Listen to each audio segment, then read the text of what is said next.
ಎಲ್ಲರಿಗೂ ಶರಣು. ಏನು ಡಿ ಕೆ ಶಿವಕುಮಾರ್ ಅವರು ಈಗ ಮುಖ್ಯಮಂತ್ರಿ ಆಗಿದ್ದಾರೆ. ಅವರು ಉಪಮುಖ್ಯಮಂತ್ರಿ ಆಗಿದ್ದಾಗ್ಲೂ ಕೂಡ ಬೆಂಗಳೂರಿಗೆ ಮಾತ್ರನೇ ಅವರು ಉಪಮುಖ್ಯಮಂತ್ರಿ ಅಂತ ತಿಳ್ಕೊಬಿಟ್ಟಿದ್ರು. ಹಾಗಾಗಿ ಆ ಬೆಂಗಳೂರು ಬೆಂಗಳೂರು ಬೆಂಗಳೂರು ಇವರು ರಾಮನಗರ ಜಿಲ್ಲೆನೂ ಕೂಡ ಬೆಂಗಳೂರು ದಕ್ಷಿಣ ಅಂತ ಮಾಡಿಬಿಟ್ರು. ಅದು ಮೊದಲು ಬೆಂಗಳೂರು ಅಂತಲೇ ಇತ್ತು, ಅದನ್ನು ಈಗ ಮತ್ತೆ ನಾನು ಬೆಂಗಳೂರು ಅಂತ ಮಾಡಿದ್ದೀನಿ, ಈ ಥರ ಏನೇನೋ ಹೇಳಿದ್ರು. ಆದರೆ ಇದ್ರ ಒಳಗಡೆ ಇರುವಂಥ ವಿಚಾರ ಏನಂತಂದರೆ, ಈ ಬಿಸ್ನೆಸ್ ಡೆವಲಪ್ ಮಾಡುವಂಥದ್ದು, ಬಂಡವಾಳ ತರುವಂಥದ್ದು ಅದು ಬೆಂಗಳೂರು ಅಂತ ಇದ್ದರೆ ನಾವು ಈ ಕನಕಪುರಕ್ಕೆ, ರಾಮನಗರಕ್ಕೆ, ಚನ್ನಪಟ್ಟಣಕ್ಕೆ ಇದಕ್ಕೆಲ್ಲ ತರ್ಬೋದು ಅನ್ನುವಂಥದ್ದು ಅವರ ಆಲೋಚನೆ. ಇದು ಒಳ್ಳೆಯದಾ ಅಂತಂದರೆ ಖಂಡಿತವಾಗ್ಲೂ ಇದು ಕೆಟ್ಟದ್ದು. ಬರೀ ಬೆಂಗಳೂರು ಒಂದೇ ಒಂದು ರಾಜ್ಯ ಆಗಿದ್ದಿದ್ರೆ ಖಂಡಿತವಾಗ್ಲೂ ಇದು ಒಂದು ಒಳ್ಳೆಯ ಯೋಜನೆ ಅನ್ಬೋದಿತ್ತು. ಆದರೆ ಕನ್ನಡ ನುಡಿಗೆ ಕರ್ನಾಟಕ ಅಂತ ಮಾಡಿರುವಂಥದ್ದು ಇವತ್ತು ಏನು ಬೀದರಿಂದ ಚಾಮರಾಜನಗರವರೆಗೆ ಅಂತ ಹೇಳ್ತಾ ಇದ್ದೀವಿ, ಇದಿಷ್ಟೂ ಕೂಡ ಕರ್ನಾಟಕ. ಇವರು ಉಪಮುಖ್ಯಮಂತ್ರಿ ಆಗಿದ್ದದ್ದು ಕೂಡ ಬೀದರಿಂದ ಚಾಮರಾಜನಗರದವರೆಗೆ. ಇವಾಗ ಮುಖ್ಯಮಂತ್ರಿಯಾಗಿ ಬಡ್ತಿ ಪಡೆದಿದ್ದಾರಲ್ಲ, ಇದು ಕೂಡ ಮತ್ತೊಮ್ಮೆ ಬರೀ ಬೆಂಗಳೂರಿಗೆ ಮಾತ್ರ ಅಲ್ಲ, ಇಡೀ ಕರ್ನಾಟಕಕ್ಕೆ ಮುಖ್ಯಮಂತ್ರಿ ಆಗಿದ್ದಾರೆ. ಆದರೆ ಇವ್ರಿಗೆ ಈ ಬೆಂಗಳೂರು ಭೂತ ಯಾಕೋ ಬಿಡುವಂಗೆ ಕಾಣಿಸ್ತಾ ಇಲ್ಲ. ಈ ಬೆಂಗಳೂರು ಭೂತ ಬ್ರ್ಯಾಂಡ್ ಬೆಂಗಳೂರು ಅಂತೆಲ್ಲ ಇವರು ಅದಕ್ಕೊಂದು ಹೆಸರನ್ನು ಕೊಟ್ಕೊಂಡು ಕೆಲಸ ಮಾಡ್ತಾ ಇದ್ದಾರೆ.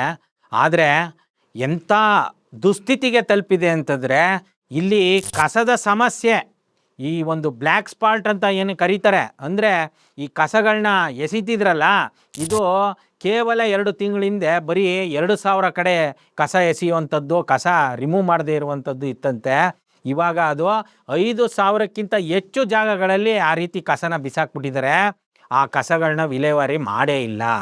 ಯಾಕೆ ವಿಲೇವಾರಿ ಮಾಡಿಲ್ಲ ಅಂತಂದರೆ, ಅಲ್ಲಿ ಸರಿಯಾಗಿ ಸಂಬಳ ಕೊಡ್ತಾ ಇಲ್ಲ, ಮತ್ತು ಆ ಗುತ್ತಿಗೆ ಏನು ಕೊಟ್ಟಿದ್ರೋ ಅದರಲ್ಲಿ ಏನೇನೋ ಗೋಲ್ಮಾಲ್ ಆಗಿದೆ, ಮತ್ತು ಈಗ ಯಾರೂ ಕಾಂಟ್ರಾಕ್ಟನ್ನು ತಗೊಳ್ತಾ ಇರಲಿಲ್ಲ, ಅದಕ್ಕೋಸ್ಕರ ಯಾವುದೋ ಡೆಲ್ಲಿ ಕಂಪ್ನಿಗೆ ನಾವು ಕೊಟ್ಬಿಟ್ಟಿದ್ದೀವಿ ಅಂತ ಇವ್ರು ಹೇಳ್ತಾ ಇದ್ದಾರೆ. ಅದನ್ನು ಈ ಬಿ ಜೆ ಪಿಯವರು ಎಂಥ ಒಂದು ಕೆಟ್ಟ ವಿರೋಧ ಪಕ್ಷ ಬಿ ಜೆ ಪಿ ಅಂತ, ಬರೀ ವಿರೋಧ ಪಕ್ಷ ಮಾತ್ರ ಅಲ್ಲ, ಆಡಳಿತದಲ್ಲಿದ್ದಾಗ್ಲೂ ಕೂಡ ಭಾಳ ಕೆಟ್ಟದಂಥ ಒಂದು ಪಕ್ಷ ಅನ್ನೋದು ಎಲ್ರಿಗೂ ಗೊತ್ತಿದೆ.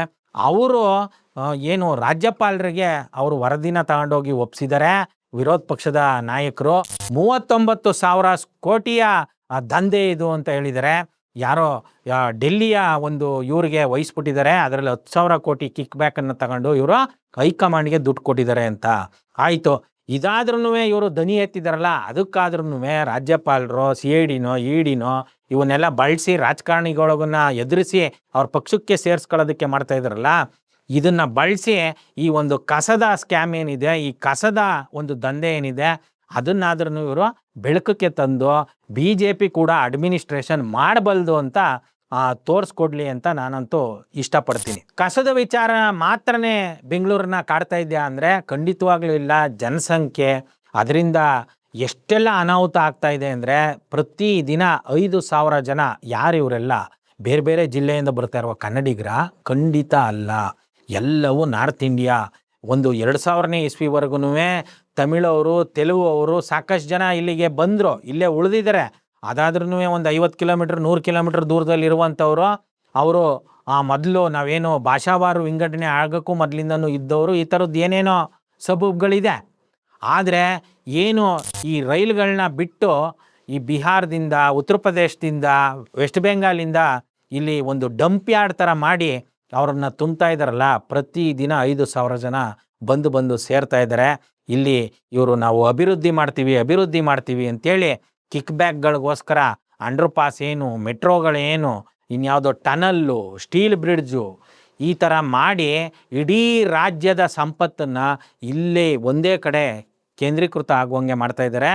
ಇನ್ನು ಬೇರೆ ಬೇರೆ ಜಿಲ್ಲೆಯ ಬೇರೆ ಬೇರೆ ಕ್ಷೇತ್ರದ MLAಗಳು ಏನು ಮಾಡ್ತಾ ಇದ್ದಾರೆ ಅಂದರೆ, ಆರಾಮಾಗಿ ಬೆಂಗಳೂರಲ್ಲಿ ಬಂದು ಅವರು ಜಾಲಿ ಮಾಡ್ಕೊಂಡು ಅವರ ಚೇಲಗಳಿಗೆ ಪಬ್ಬು ಬಾರು ಡಿಸ್ಕೋಗಳನ್ನ ಮಜಾ ಮಾಡಿಸ್ಕೊಂಡು ಕ್ಷೇತ್ರದಲ್ಲಿ ಎಲೆಕ್ಷನ್ ಟೈಮಲ್ಲಿ ಮಾತ್ರನೇ ಕಾಣಿಸ್ಕೊಂಡು ದುಡ್ಡನ್ನು ಚೆಲ್ಲಿ ಇವರು ಜನಗಳನ್ನ ಯಾಮಾರಿಸ್ತಾ ಇದ್ದಾರೆ. ಈ ಬೆಂಗಳೂರು ಬೆಳೆದಿದ್ದು ನಿಜವಾಗ್ಲೂ ಸಾಕು, ಇನ್ನೂ ಎಷ್ಟು ಬೆಳಿಬೇಕು? ಆ ಟ್ರಾಫಿಕ್ ಸಮಸ್ಯೆ, ಒಂದೇ ಒಂದು ಮಳೆ ಓದ್ಬಿಟ್ರೆ ಟ್ರಾಫಿಕ್ ಮಾತ್ರ ಅಲ್ಲ, ಮನೆಗಳಿಗೆ ನೀರು ನುಗ್ಗಿಬಿಡುತ್ತೆ. ಈಗ ಬೇರೆ ಈ ಕಸ ವಿಲೇವಾರಿ ಮಾಡಿಲ್ಲ. ಅದು ಆ ಕಸದ ಡೀಟೇಲ್ಸನ್ನು ನೀವು ಓದ್ತಾ ಹೋದ್ರೆ ಆ ಲಿಂಕ್ಗಳನ್ನ ಹಾಕ್ತೀವಿ ನೋಡಿ. ಓದ್ತಾ ಹೋದರೆ ಯಾವುದೂ ಸಾವಿರದಲ್ಲಿ ಇಲ್ಲವೇ ಇಲ್ಲ, ಲಕ್ಷದಲ್ಲೂ ಇಲ್ಲ, ಎಲ್ಲ ಬರೀ ಕೋಟಿ ಕೋಟಿ ಕೋಟಿ. ಕಸದಲ್ಲಿ ಇಷ್ಟೊಂದು ಕೋಟಿ ದುಡ್ಡಿದೆಯಾ? ಇದು ನಿಜವಾಗ್ಲೂ ಎಲ್ಲರೂ ತಿಳ್ಕೊಳ್ಬೇಕಾದ ವಿಚಾರ ಅಲ್ವಾ? ಕಸದಲ್ಲೇ ಇಷ್ಟೊಂದು ಕೋಟಿ ದುಡ್ಡಿದೆ ಅಂತಂದರೆ ಬೆಂಗಳೂರಲ್ಲಿರುವಂಥ ರಸವತ್ತಾದ ವಿಚಾರಗಳಲ್ಲಿ ಇನ್ನೆಷ್ಟು ಕೋಟಿ ದುಡ್ಡಿರ್ಬೋದು. ಹಾಗಾಗೇ ಮುಖ್ಯಮಂತ್ರಿಗಳು, ಅಂದಿನ ಉಪಮುಖ್ಯಮಂತ್ರಿ, ಇಂದಿನ ಮುಖ್ಯಮಂತ್ರಿಗೆ ಬೆಂಗಳೂರು ಭೂತ ಬಿಟ್ಟರೆ ಇನ್ಯಾವುದು ಕೂಡ ಕಾಣಿಸ್ತಾ ಇಲ್ಲ. ಈಗ ಇವರು ನೀತಿ ಆಯೋಗದ ಮೀಟಿಂಗಿಗೆ ಪ್ರಧಾನಮಂತ್ರಿಗಳ ಹತ್ರ ಹೋಗಿದ್ರು. ಅಲ್ಲಿ ಇವರು ಪ್ರಸ್ತಾಪ ಮಾಡಬೇಕಾಗಿದ್ದು ರಾಜ್ಯಗಳ ಸ್ವಾಯತ್ತತೆ ಮತ್ತೇನು ನೀಟು ಇಂಥ ವಿಚಾರನ ಪ್ರಸ್ತಾಪ ಮಾಡಬೇಕಾಗಿತ್ತು. ಆದರೆ ಇವರು ಮಾಡಿದಂಥ ವಿಚಾರ ಏನು ಅಂತಂದರೆ, ಒಂದು 18 ಬೇಡಿಕೆಗಳನ್ನ ಇಟ್ಟವ್ರೆ. ಆ 18 ಬೇಡಿಕೆಯಲ್ಲಿ 7-8 ಬರೀ ಬೆಂಗಳೂರಿಗೆ ಸಂಬಂಧಪಟ್ಟಿದ್ದು. ಏನು ಬೆಂಗಳೂರಿಗೆ ಸಂಬಂಧಪಟ್ಟಿದ್ದು? ಮೇಕೆದಾಟು ಯೋಜನೆ ಬೆಂಗಳೂರಿಗೆ ಸಂಬಂಧಪಟ್ಟಿದ್ದು. ಅದಾದಮೇಲೆ ಈ ಸುತ್ತಮುತ್ತ ಟೌನ್ಶಿಪ್ಗಳನ್ನ ಮಾಡ್ತೀವಿ ಅಂತ ಈಗ ಗಲಾಟೆ ಎಬ್ಬಿದೆಯಲ್ಲ, ಬಿಡದಿ ಟೌನ್ಶಿಪ್ ಇರ್ಬೋದು, ಈ ಚಿಕ್ಕಬಳ್ಳಾಪುರದ್ದು, ಇನ್ನೂ ಈ ಬೇರೆ ಬೇರೆದು, ಇಲ್ಲೆಲ್ಲ ಅಲ್ಲಿಂದ ಯಾವುದೋ ಒಂದು ರೈಲು ವ್ಯವಸ್ಥೆ ಮಾಡಬೇಕು ಬೆಂಗಳೂರಿಗೆ, ಅದನ್ನು ಇವರು ಬೇಡಿಕೆನ ಇಟ್ಟವ್ರೆ. ಇನ್ನು ಯಾವುದೋ ಒಂದು ಈ ರಿಂಗ್ ರೋಡ್ಗಳು ಈಗಿರೋವೇ ಸಾಕಾಗಲ್ಲ ಅಂಥೇಳಿ ಈ ಮತ್ತೊಂದು ರಿಂಗ್ ರೋಡ್ಗೆ ಮತ್ತೆ ಎಷ್ಟೋ 1000 ಕೋಟಿನ ಇವರು ಪ್ರಪೋಸಲ್ನ ಇಟ್ಟಿದ್ದಾರೆ. ಹೀಗೆ ಇವರು ಕೇವಲ ಬೆಂಗಳೂರು ಒಂದಕ್ಕೇ ಇಷ್ಟೊಂದು ಬೇಡಿಕೆಗಳನ್ನ ಇಡುವಂಥದ್ದು ಎಷ್ಟು ಸರಿ? ಬೆಂಗಳೂರು ಬೆಂಗಳೂರು ಬೆಂಗಳೂರು, ಬೇರೆ ಇನ್ಯಾವ ಊರು ಕೂಡ ಬೆಳಿಬಾರ್ದಾ? ಬೇರೆ ಇನ್ಯಾವ ಊರಲ್ಲೂ ಉದ್ಯೋಗ ಸಿಗಬಾರ್ದಾ? ನೀವು ಅಕ್ಕಪಕ್ಕದ ರಾಜ್ಯಗಳನ್ನ ನೀವು ಗಮನಿಸಿದ್ರೆ ಅಲ್ಲಿ ಬೇರೆ ಬೇರೆ ಸಿಟಿಗಳನ್ನ ಡೆವಲಪ್ ಮಾಡಿದ್ದಾರೆ. ಭಾಳ ಒಳ್ಳೆಯ ಉದಾಹರಣೆ ಅಂತಂದರೆ ತಮಿಳ್ನಾಡಿನಲ್ಲಿ ನೀವು ಕೊಯಂಬತ್ತೂರ್ಗೆ ಹೋಗಿ, ಸೇಲಂಗೆ ಹೋಗಿ, ಹೊಸೂರ್ಗೆ ಹೋಗಿ, ಚೆನ್ನೈಗೆ ಹೋಗಿ. ಚೆನ್ನೈ ಒಂದೇ ಕ್ಯಾಪಿಟಲ್ಲು, ಆದರೆ ಮಧುರೈ, ನೀವು ಎಲ್ಲಿಂದ ಎಲ್ಲಿಗೆ ಹೋಗಿ ಕನಿಷ್ಠ 8ರಿಂದ 10 ಕಡೆ ಉದ್ಯೋಗಗಳು ಸಿಗ್ತವೆ. ಇವತ್ತು ವಿದ್ಯಾಭ್ಯಾಸ ಕಲಿತವರು ಅವ್ರು ಯಾವುದೇ ಜಿಲ್ಲೆಯವರಾಗಿರಲಿ, ಅವರೆಲ್ಲರೂ ಬರಬೇಕಾಗಿರೋದು ಎಲ್ಲಿಗೆ? ಅವರೆಲ್ಲರೂ ಕೂಡ ಬೆಂಗಳೂರಿಗೇ ಬರುವಂಥ ದುಸ್ಥಿತಿನ ಇವರು ಸೃಷ್ಟಿ ಮಾಡಿಬಿಟ್ಟಿದ್ದಾರೆ. ಇದು ಇದೇ ರೀತಿ ಮುಂದುವರಿತು ಅಂತಂದರೆ ನಾಳೆ ದಿನ ಈ ಬೆಂಗಳೂರನ್ನು ಕೇಂದ್ರಾಡಳಿತ ಪ್ರದೇಶ ಅಂತ ಕಿತ್ಕೊಳ್ಳೋದಕ್ಕೆ ಎಲ್ಲ ಒಂದು ವ್ಯವಸ್ಥೆನೂ ಮಾಡಿಕೊಟ್ಟಂಥ ಕೆಲಸ ನಾವೇ ಮಾಡ್ದಂಗೆ ಆಗ್ಬಿಡುತ್ತೆ. ಯಾಕಂತಂದರೆ ಇವರು ಸೃಷ್ಟಿ ಮಾಡ್ತಾ ಇರುವಂಥ ಉದ್ಯೋಗಗಳನ್ನ ಪಡ್ಕೊಳ್ಳೋದಕ್ಕೆ ನಮ್ಮಲ್ಲಿ ಸ್ಟ್ರಿಕ್ಟ್ ಆದ ಕಾನೂನುಗಳು ಇಲ್ಲ.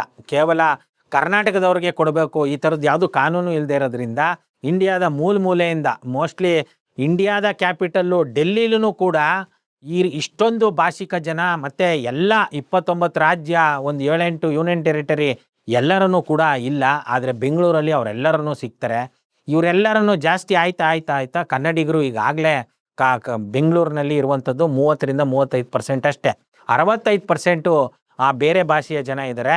ಈ 65% ಜನ ಅದು 80% ಆಗಿ ಒಂದು ದಿನ ಸಂಪೂರ್ಣವಾಗಿ ಈ ಒಂದು ಬೆಂಗಳೂರನ್ನ ಕೇಂದ್ರಾಡಳಿತ ಪ್ರದೇಶ ಅಂತ ಡಿಕ್ಲೇರ್ ಮಾಡಿ ನಮ್ಮೆಲ್ಲ ಸಂಪತ್ತನ್ನು, ಇಷ್ಟು ವರ್ಷದ ನಮ್ಮ ದುಡಿಮೆನ ಅವರು ದೋಚ್ಕೊ ಹೋಗೋದಕ್ಕೆ ದಾರಿ ಆಗ್ಬಿಡುತ್ತೆ. ಹಾಗಾಗಿ ಇವ್ರೇನು ಬೆಂಗಳೂರು ಅಭಿವೃದ್ಧಿ ಅಂತ ಮಾತಾಡ್ತಾರೆ, ಅದಕ್ಕೆ ಕಡಿವಾಣ ಹಾಕಲೇಬೇಕು. ಹಾಕಿಲ್ಲ ಅಂತಂದರೆ ಈಗೇನು ಬೆಂಗಳೂರಲ್ಲಿ ಕಸದ ಮಾಫಿಯಾ ಇದೆ, ಈ ಕಸದ ಮಾಫಿಯಾಗೂ ನಮ್ಗಳಿಗೂ ಏನೂ ವ್ಯತ್ಯಾಸ ಇರಲ್ಲ. ಜನನೂ ಕೂಡ ಒಂದು ಕಸದ ರೀತಿಲಿ ಬದುಕ್ತಾ ಇದ್ದೀವಿ ನಾವು ಕರ್ನಾಟಕದವರು ಅಂತ ನಮಗೆ ನಾವೇ ತಿಳ್ಕೊಳ್ಬೇಕು. ಹಾಗಾಗಿ ನಿಮ್ಮ ಊರಲ್ಲಿ, ನಿಮ್ಮ ಕ್ಷೇತ್ರದಲ್ಲಿ, ನಿಮ್ಮ ಜಿಲ್ಲೆಯಲ್ಲಿ ಇರುವಂಥ MLAಗಳನ್ನ, ಮಿನಿಸ್ಟ್ರುಗಳನ್ನ ನೀವು ಪ್ರಶ್ನೆ ಮಾಡಬೇಕು. ನಿಮ್ಮ ಜಿಲ್ಲೆಗಳಿಗೆ ಉದ್ಯೋಗ ಸೃಷ್ಟಿ ಮಾಡುವಂಥ ಕೆಲಸಗಳನ್ನ, ಫ್ಯಾಕ್ಟ್ರಿಗಳನ್ನ, ಕಂಪ್ನಿಗಳನ್ನ ತರೋದ್ರ ಕಡೆಗೆ ನೀವು ಅವ್ರನ್ನ ಒತ್ತಾಯ ಮಾಡಬೇಕು. ಇದ್ರ ಮೂಲಕ ಒಟ್ಟಾರೆ ಕನ್ನಡ ನಾಡು ಅಭಿವೃದ್ಧಿ ಆಗೋದ್ರ ಕಡೆಗೆ ಗಮನ ಕೊಡಬೇಕು. ಮತ್ತು ಏನು ಬೆಂಗಳೂರು ಭೂತದ ಚೀಫ್ ಮಿನಿಸ್ಟರ್ ಇದ್ದಾರೆ, ಅವ್ರಿಗೆ ಕರ್ನಾಟಕ ಅಂತಂದರೆ ಬೀದರಿಂದ ಚಾಮರಾಜನಗರವರೆಗೆ, ಬೆಳಗಾವಿಯಿಂದ ಕೋಲಾರದವರೆಗೆ, ಈ ಕಡೆ ಉಡುಪಿಯಿಂದ ಬಳ್ಳಾರಿವರೆಗೆ ಅನ್ನೋದನ್ನು ನಾವೆಲ್ಲರೂ ಮನವರಿಕೆ ಮಾಡಬೇಕಾಗಿದೆ. ಇಲ್ಲ ಅಂತಂದರೆ ಬರೀ ಬೆಂಗಳೂರು ಅಂತೇಳಿ ಇವರು ಸಾಕಷ್ಟು ಈ ಕಿಕ್ ಬ್ಯಾಕು ಕೊಡುವಂಥ ವಿಚಾರಗಳಿಗೆ ಮಾತ್ರನೇ ಕೆಲಸ ಮಾಡಿ ಇಡೀ ಕನ್ನಡ ನಾಡನ್ನ, ಕನ್ನಡಿಗರನ್ನ ಮುಗಿಸುವಂಥ ಅವ್ರದ್ದೇನು ಅವ್ರು ಮುಗಿಸ್ಬೇಕು ಅಂತ ಯಾವುದೇ ಹುನ್ನಾರನೂ ಇಲ್ಲ. ಆದರೆ ಅವರು ಬೆಳೆದು ಬಂದಿರುವ ರೀತಿ ಆ ಥರ ಇದೆ, ಅವ್ರುಗಳಿಗೆ ಅದು ಅರ್ಥ ಆಗೋದಿಲ್ಲ. ಅದನ್ನು ಅರ್ಥ ಮಾಡಿಸ್ಬೇಕು ನಾವೆಲ್ಲರೂ ಕೂಡ. ಅದಕ್ಕೆ ನಾವೆಲ್ಲ ಮಾಡಬೇಕಾಗಿರೋದೇನೆಂದರೆ ನಮ್ಮ ಊರಿನಲ್ಲಿ ನಾವು ಡಿಮ್ಯಾಂಡನ್ನು ಮಾಡಬೇಕಾಗಿದೆ. ಶರಣು, ಥ್ಯಾಂಕ್ ಯು.